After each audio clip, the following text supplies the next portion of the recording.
हिमाचल प्रदेश में 3 विधानसभा क्षेत्र में विधानसभा के उपचुनाव, जिसके लिए आज मतदान हो रहा है। और मैं इस बात को देख रहा हूं कि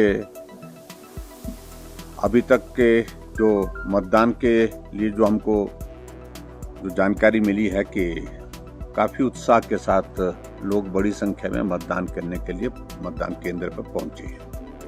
लगभग 16% मतदान अभी तक जो है वो तीनों विधानसभा क्षेत्र में लगभग हो चुका है।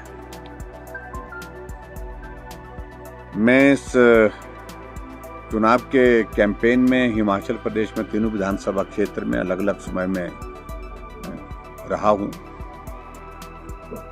और मैंने इस बात को देखा है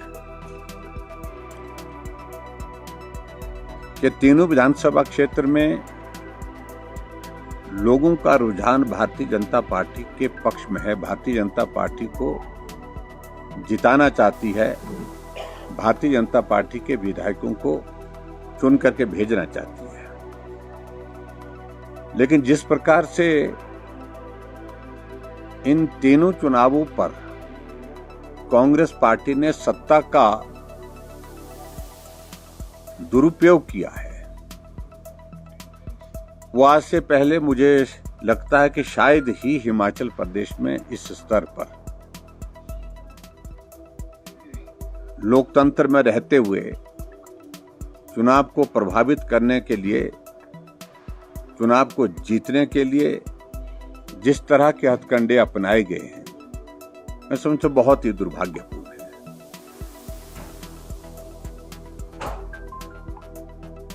सैकड़ों लोगों की दुकानों पर छापे मार दिए गए।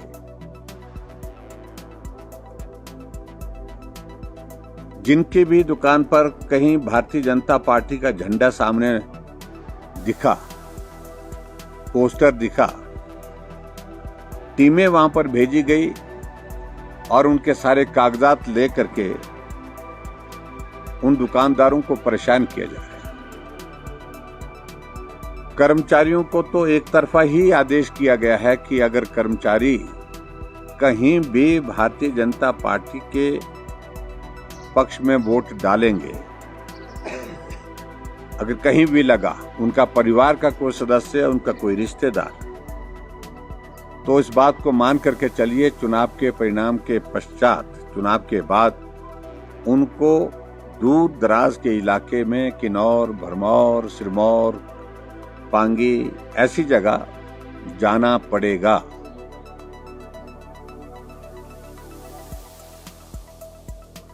जो लोग अपना कारोबार करते हैं, व्यवसाय करते हैं, कॉन्ट्रैक्टर्स हैं, दूसरे लोग हैं, ये पहली बार हमने देखा कि कुछ जगह तो छापे मारे गए लोगों के घरों में। और कुछ विधानसभा क्षेत्र में हमने इस बात को भी देखा, चुनाव में नालागढ़ की मैं बात कर रहा हूं, कि हमारे पार्टी के लोगों की गाड़ियां चल रही हैं, उन गाड़ियों को थाने में जमा कर दिया और वहां एक पुलिस के अधिकारी जो है वो तो सारी सीमाओं को लांघ गए। और हद तो इस बात को लेकर के है कि भारतीय जनता पार्टी के प्रत्याशी प्रचार के लिए निकल रहे हैं, हम सब लोग प्रचार के लिए निकल रहे हैं सिविल ड्रेस में, गाड़ियां भर भर करके सीआईडी के जवान जो है हमारे पीछे लगा दिए गए हैं। कहां कौन आदमी उतर रहा है, कौन चढ़ रहा है, किससे मिल रहे हैं, किसके घर में खाना, किसके घर में चाय हुई, किसके घर में नाश्ता हुआ, कौन कौन लोग मिले, ये सारी चीजों को लेकर के जिस तरह से अब की बार ये सरकार की सारी मशीनरी का जो दुरुपयोग किया गया, मैं समझता हूं कि बहुत ही दुर्भाग्यपूर्ण। और सिर्फ दुरुपयोग यही नहीं कि भी जानकारी हासिल करने के लिए पीछे सीआईडी के लोग लगाए गए, इससे बढ़ करके जो है वो ज्यादा जो है उनके घर में जाकर के जो भी कोई आदमी मिल रहा है उसकी दुकान पे, उसके घर पे जाकर के जो जिस तरह से प्रताड़ित किया गया है, परेशान किया गया है, ये मैं समझता हूं कि बहुत ही दुर्भाग्यपूर्ण है। हिमाचल प्रदेश में अभी हाल ही में जो लोकसभा के चुनाव हुए, इन लोकसभा के चुनावों में कांग्रेस पार्टी सत्ता में रहते हुए हारी है और उस हार की वजह से एक दहशत के माहौल में डरे हुए हैं, कहीं ये उपचुनाव न हार जाए और उसके बाद उसका सरकार पर बहुत विपरीत असर पड़ेगा। इस तरह से पूरे चुनाव को जो है वो प्रभावित करने की दृष्टि से प्रयत्न किए जा रहे हैं। लेकिन मैं ये जरूर कहना चाह रहा हूं कि तीनों विधानसभा क्षेत्र में बहुत उत्साह के साथ हमने देखा भारतीय जनता पार्टी को समर्थन मिल रहा है, बहुत अच्छा समर्थन मिल रहा है। लोग कांग्रेस पार्टी की नीतियों से परेशान हैं, नाराज हैं, निराश हैं, हताश हैं और गुस्से में जो है वो कांग्रेस पार्टी के खिलाफ जिस तरह से लोकसभा के चुनाव में मतदान किया है, निश्चित रूप से विधानसभा के उपचुनावों में भी बहुत बड़ी बढ़त के साथ भारतीय जनता पार्टी के प्रत्याशियों को जिता करके कांग्रेस के खिलाफ जो है मतदान होने की संभावना लग रही है। एक बात को लेकर के मैं विशेष तौर से कहना चाह रहा हूं कि हिमाचल प्रदेश में पिछले 18 महीने से सरकार है कांग्रेस पार्टी की और 18 महीने की इस सरकार के कार्यकाल में हमने देखा है कि बड़े स्तर पर हम जिन बातों का जिक्र करते थे, भ्रष्टाचार की बातें कहते थे, वो बातें जो है वो आज चौक चौराहे पर जो है वो सुनने को मिल रही है, देखने को मिल रही है। और इन सारी बातों को ध्यान में रखते हुए हम हिमाचल प्रदेश में देख रहे हैं कि एक साल पहले, लगभग एक साल होने जा रहा, जब त्रासदी आई, त्रासदी के दौरान भी हिमाचल प्रदेश में हमने इस चीज को देखा कि जहां खनन माफियों को दोषी ठहराया, दोषी ठहराने के साथ कुछ लोगों के खिलाफ कार्रवाई की, लेकिन उसके बावजूद ऐसे भी कुछ लोग हैं जिनके ऊपर मेहरबानी हुई, जिनके ऊपर कार्रवाई नहीं हुई,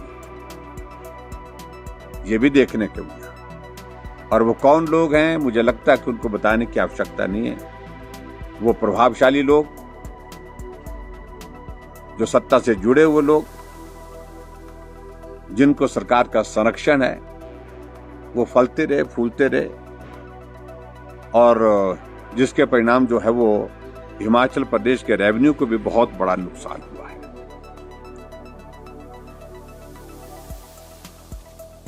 बहुत सारी चीजों को लेकर के अभी तक जो है मामले यहां हिमाचल प्रदेश में देखने को मिल रहे हैं। मैं उस तरह से देख रहा हूं, कुछ मामले उठे हैं, जैसे मैंने एक बात का जिक्र सुना, मैंने जो सुधीर शर्मा ने उठाया, जो इलेक्ट्रिसिटी बोर्ड का 175 करोड़ रुपए का जो टेंडर 245 करोड़ में किया जा रहा है, ये अपने आप में एक बहुत बड़ा घोटाला दिखता है। स्कूल के बच्चों को पीने के पानी की बॉटल्स देने की बात थी और लगभग 90 करोड़ का वो टेंडर, उसमें स्पेसिफिकेशन सारी चेंज करके किसी व्यक्ति को फेवर करने की दृष्टि से वो सारा किया गया। और जो बॉटल्स हैं, ना क्वालिटी उसमें मेंटेन करने की बात आ रही, जो सैंपल पास किया है, जो जानकारी हमको मिली है, ये जांच का विषय है। और ना ही सैंपल के साथ साथ में उसमें वो सारी चीजें जो नॉर्म्स के मुताबिक होनी चाहिए तो उसके मुताबिक हैं। और रेट्स भी बहुत एक्सॉर्बिटेंट है, बहुत ज्यादा रेट्स के साथ वो टेंडर खोलने की शुरुआत हो चुकी है। उसकी फाइनेंशियल बिड शायद ओपन हो गई है, बाकी सारी चीजों को लेकर के वो है आगे करने की तैयारी चल रही है। वो भी एक बहुत बड़ा भ्रष्टाचार का एक बहुत बड़ा जो है वो उदाहरण हमारे बीच में देखने को मिलेगा। और मैं समझता हूं कि इस सारे में अगर जांच हो तो निश्चित रूप से उसमें जो है वो बहुत बड़ा घपला निकलेगा, बहुत बड़ा जो भ्रष्टाचार निकलेगा। और इसके साथ साथ में मैं ये भी कहूंगा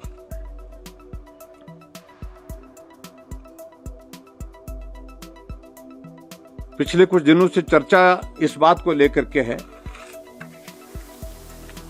कुछ जगह इनकम टैक्स ने, कुछ जगह ईडी ने कार्रवाई की है हिमाचल प्रदेश में, और संभवतः वो सारी कार्रवाई वो राजनीतिक कार्रवाई नहीं है, वो कार्रवाई कुछ व्यवसायों के खिलाफ है। लेकिन उसके बावजूद भी जो सूचनाएं छन करके आ रही हैं, जो जानकारी के रूप में आ रही हैं, उसमें बातें यही आ रही है। इसमें भी वो ऐसे लोग हैं जिनको सरकार का बहुत बड़ा संरक्षण रहा है, प्रभावी लोग हैं और सरकार की मशीनरी का, सरकार के प्रभाव का इस्तेमाल करके अपने कारोबार किए गए हैं। जांच का विषय है, इस पर मैं इससे ज्यादा अभी कहना नहीं चाह रहा हूं। हम सिर्फ इतने ही जानकारी जो अखबारों में, मीडिया में जो आई है, उसके संदर्भ में मैं इतना ही कहना चाह रहा हूं कि जितने भी लोग ये इस प्रकार के हैं वो प्रभावशाली लोग हैं और सरकार के संरक्षण में, सरकार के बहुत करीब लोग हैं, ये भी बात साथ में आई है। उसमें अभी जांच चल रही है, जांच की प्रक्रिया पूरी होती है तो उसके बाद सारी चीजों को लेकर के उसमें तभी कह सकते हैं। जब तक जांच पूरी नहीं होती तब तक इससे ज्यादा कहना उचित नहीं है। लेकिन दुर्भाग्य है, छोटा सा कार्यकाल 18 महीने का, और 18 महीने के कार्यकाल में इस प्रकार की गंभीर भ्रष्टाचार के आरोप सरकार के ऊपर लगना, ये चिंता का विषय है, निश्चित रूप से चिंता का विषय है। और मैं उम्मीद करता हूं कि जो एजेंसीज जो काम कर रही हैं, जो सारी जांच कर रही हैं, उसके तथ्य जब सामने आएंगे उसके बाद भी सारी चीजों को लेकर के तफसील में बात करने की स्थिति में हो पाएंगे। लेकिन जो छन करके जो जानकारी आ रही है, कि वो जानकारी यही है कि संरक्षण में प्रभावी लोग हैं, प्रभावशाली लोग हैं, सत्ता के, सरकार के संरक्षण में ये कारोबार करते हैं और सरकारी रेवेन्यू को, सरकार के इसको जो है वो नुकसान पहुंचाते हैं और पैसा खूब कमा रहे हैं। ये सारी चीजों को लेकर के मैं सिर्फ इतना कहना चाह रहा हूं। इसके अतिरिक्त मुझे सिर्फ आप सबके बीच में इतना जरूर कहना है कि हिमाचल प्रदेश में झूठी गारंटियां, झूठी बातें कहते कहते और लोग उन बातों को सुनते सुनते थक गए हैं। लोग चाह रहे हैं कि सरकार काम करे, विकास करे। लोग चाह रहे हैं कि उनकी समस्याओं का समाधान हो। पिछली बरसात में जो त्रासदी में जो नुकसान हिमाचल प्रदेश में सड़कों को हुआ, पुलों का हुआ, घरों का हुआ, वो जस का तस है। सड़कें टूटी हैं तो टूटी हैं, पुल टूटे हैं तो टूटे हैं। दूसरी बरसात शुरू हो गई, लेकिन उसके बावजूद भी अभी तक जो है कोई भी विकास के कार्य जो है अभी तक शुरू नहीं हो पाए। वो जो पीछे सड़कें टूटी हुई, डैमेज हुए, पुल डैमेज हुए, वो अभी तक रिस्टोर नहीं हो पाए। इसकी वजह यही है कि हिमाचल प्रदेश सरकार को कोई लेना देना नहीं है। वो सिर्फ एक ही काम कर रहे हैं, एक ही काम कर रहे हैं। वो क्या काम कर रहे हैं? वो काम कर रहे हैं कि सत्ता को कैसे बचाया जाए, कुर्सी को कैसे बचाया जा सके। इसलिए इस बात के लिए प्रयत्न किए जा रहे हैं। और इसलिए मैं समझता हूं ये बहुत दुर्भाग्यपूर्ण परिस्थिति है जो हमारे तीनों विधानसभा क्षेत्र में जो हमारे पार्टी के जो प्रत्याशी जो चुनाव लड़ रहे हैं, इन उपचुनाव में तीनों के परिवारों को प्रताड़ित किया गया है, तीनों के कारोबार बंद कर दिए गए हैं, तीनों के ऊपर जो है मामले दर्ज कर दिए गए हैं। और ऐसे में मैं समझता हूं कि जो जिस प्रकार से हिमाचल प्रदेश में सत्ता को चलाने का एक प्रयास जो है वो लोगों को डरा करके, धमका करके किया जा रहा है, उस पर विराम लगना चाहिए।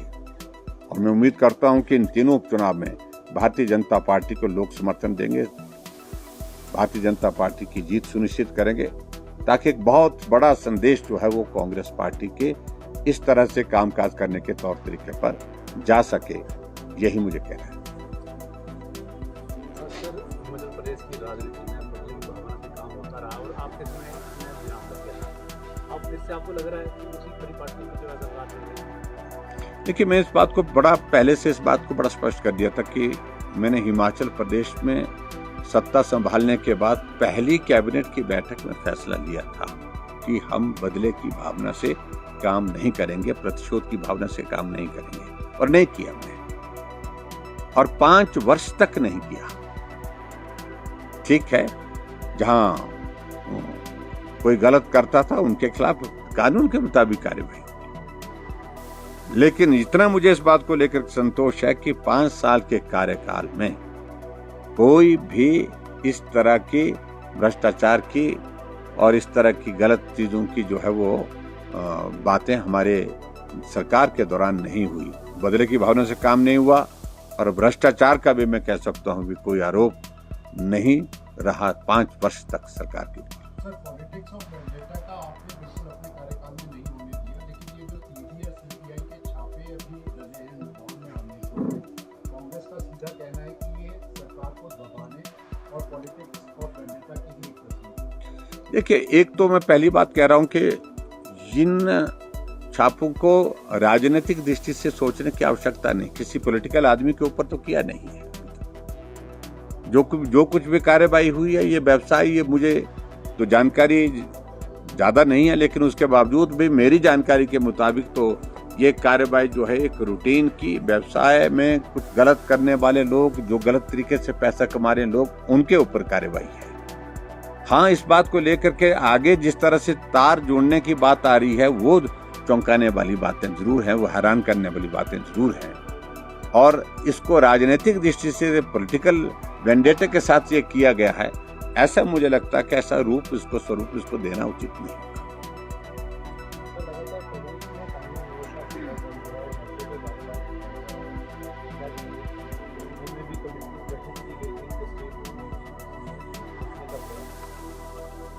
देखिए, कानून व्यवस्था तो हिमाचल प्रदेश में सरकार को उस तरफ ध्यान ही नहीं। मैंने कहा कि हिमाचल प्रदेश में कांग्रेस पार्टी की सरकार जब से बनी है, उनके सामने तो एक ही बात है कि सत्ता, कुर्सी और अपने लोगों को कैसे हम संरक्षण दे सकते हैं, इन सारी चीजों को लेकर के काम चल रहा है।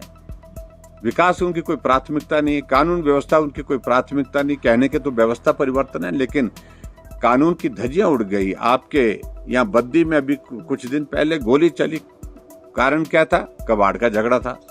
बिलासपुर में कोर्ट परिसर में गोली चली, और कांग्रेस पार्टी का पूर्व विधायक का बेटा पंजाब से शूटर को बुला करके गोली चलाने का काम करते हैं। आज जेल की सलाखों के पीछे हैं वो, एब्सकॉन्डिंग थे। बाद में जब हाईकोर्ट ने जमानत नहीं, तब जाकर के उनने जो है पुलिस के सामने सरेंडर किया, पुलिस ने गिरफ्तार किया उनको। और इसी तरह से एक नहीं अनेक घटना मैं देख रहा हूं कि हिमाचल प्रदेश में 18 महीने के इस छोटे से कार्यकाल में 100 के करीब हत्याएं हो गई, और 300 से ज्यादा बलात्कार की घटनाएं हिमाचल प्रदेश में हो गई। कानून व्यवस्था की तो कोई चिंता ही नहीं सरकार को, और खासतौर से जो खनन माफिया, ड्रग माफिया, उनको संरक्षण दिया जा रहा है। अब नालागढ़ में हम जाते थे, बच्चे की जुबान पर ये सारी बातें हैं कि जो भी इस ड्रग्स के जो धंधे में जुड़े वो लोग हैं, उनको संरक्षण कोई व्यक्ति विशेष देते हैं जो कांग्रेस पार्टी के साथ जुड़े हुए हैं, कांग्रेस पार्टी के नेता हैं। ये चिंता का विषय है।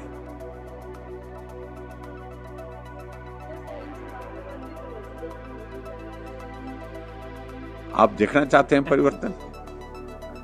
देखिए, मैं इतना जरूर कहता हूं कि कांग्रेस पार्टी ने लोकसभा के चुनाव के दौरान जो है वो जिन राज्यों में परफॉर्मेंस कांग्रेस की अच्छी नहीं हुई, उनके लिए कमेटी कॉन्स्टिट्यूट की, और उसमें हिमाचल प्रदेश भी एक प्रदेश ऐसा है कि जहां कांग्रेस पार्टी के नेतृत्व ने जो है वो केंद्रीय नेतृत्व ने कमेटी कॉन्स्टिट्यूट करके जांच की आदेश दिए हैं कि रिपोर्ट लाइए। और निश्चित रूप से जब रिपोर्ट जाएगी, और वो रिपोर्ट जो संभवतः पिछले दौरान जो हिमाचल प्रदेश में जो पॉलिटिकल टर्मोइल राज्यसभा के चुनाव के दौरान हुआ था, उसके साथ जो है जोड़ करके, क्योंकि उस वक्त भी नेतृत्व परिवर्तन के लिए कमिटमेंट कुछ नेताओं को कही है उन्हें, तभी वो काम लगे, तभी वो वापिस होकर के सरकार में जुटे।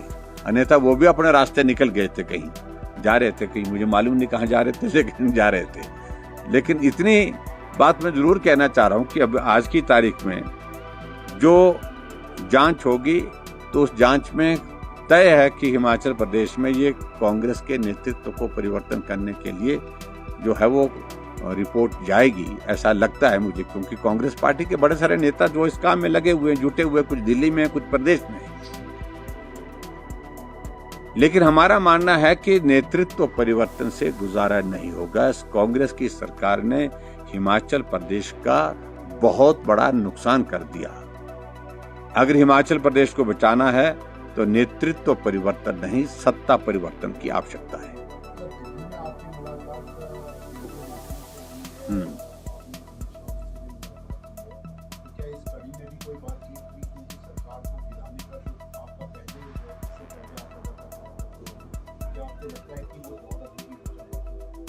देखिए, बिल्कुल भी इस तरह से इन सारी चीजों को देखने की आवश्यकता नहीं।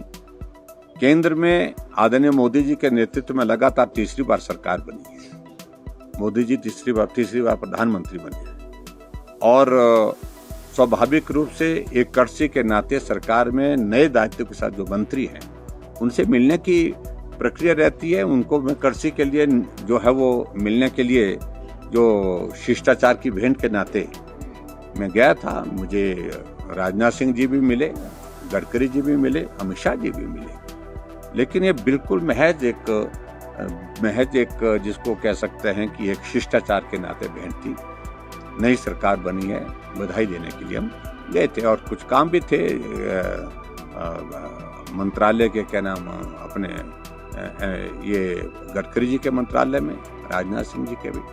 तो उन सारी चीज़ों को लेकर के बातचीत इतनी हुई है, बस ये तो बिल्कुल शिष्टाचार की भेंट थी। लेकिन हमारे जाने से दिलों की धड़कनें बढ़ जाएं तो इसमें हम कुछ नहीं कर सकते हैं। लेकिन हमारा आना जाना नियमित रूप से रहता है, हमारा मिलना नियमित रूप से रहता है। अभी तक हिमाचल प्रदेश में 3 उपचुनाव के प्रचार अभियान में हम जुटे हुए थे। तो जब अभियान का दौर समाप्त हुआ तो मुझे समय मिला, मुझे समय के दिल्ली से सूचना हुई कि भी आप चुनाव के बाद आपने आने के लिए बोला तो आप आइए, कल आपके लिए समय निर्धारित हुआ, तो मैं जाकर के मिल करके आया।